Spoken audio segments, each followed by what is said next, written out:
जब हम पैदा होते हैं तो हमारे पास ना सिलेबस होता है, ना मार्क्स, ना कोई एग्जाम, लेकिन होती है एक चीज, क्यूरियोसिटी। बच्चा पूछता है, आसमान नीला क्यों है और सूरज इतना चमकदार क्यों है? क्योंकि बच्चा सीखना चाहता है, इम्प्रेस नहीं करना। शुरुआत में एजुकेशन एक कहानी होती है जिसमें हर सवाल एक एडवेंचर होता है।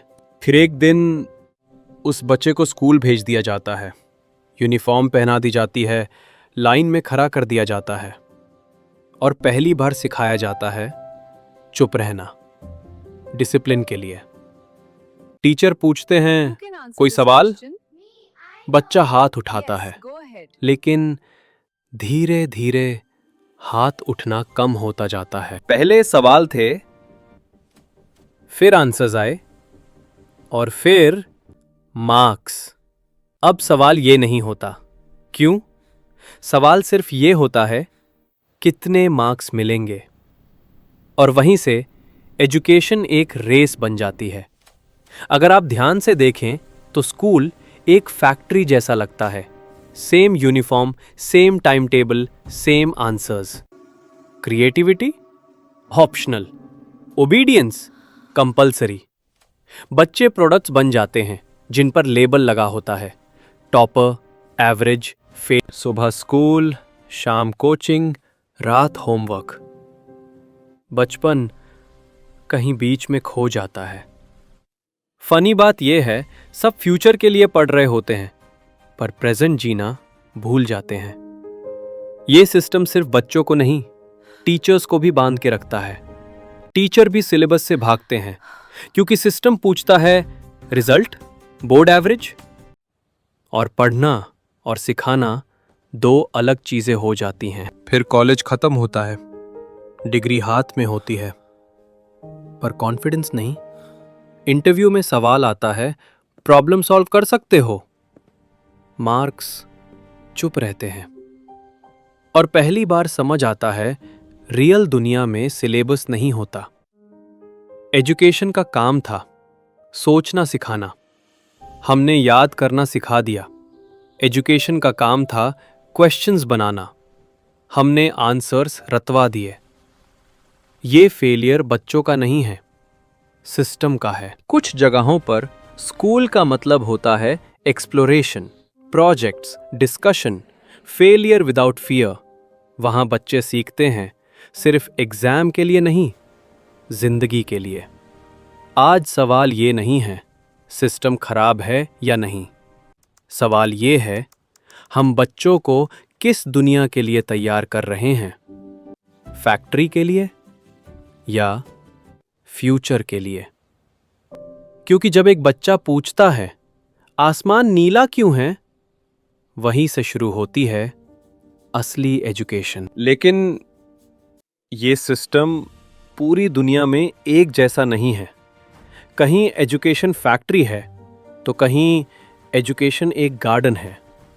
एग्जाम्पल के लिए फिनलैंड में बच्चों को 7 साल की उम्र तक फॉर्मल एग्जाम्स ही नहीं होते, ना रैंक्स, ना प्रेशर।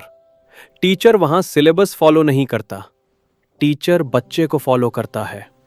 होमवर्क कम होता है, प्ले ज्यादा होता है।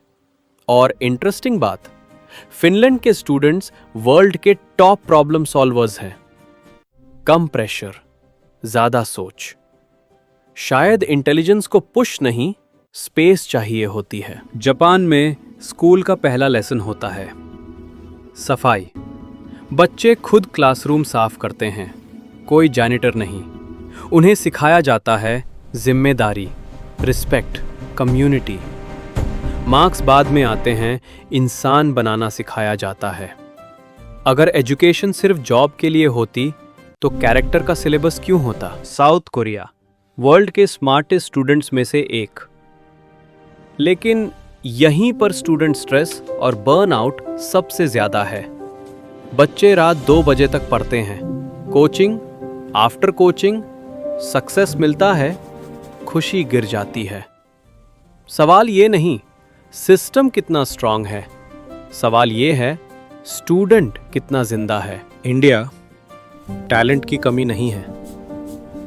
यहाँ बच्चा जुगाड़ सीखता है, इनोवेशन सीखता है, लेकिन सिस्टम उससे पूछता है आंसर बुक में फिट होता है या नहीं।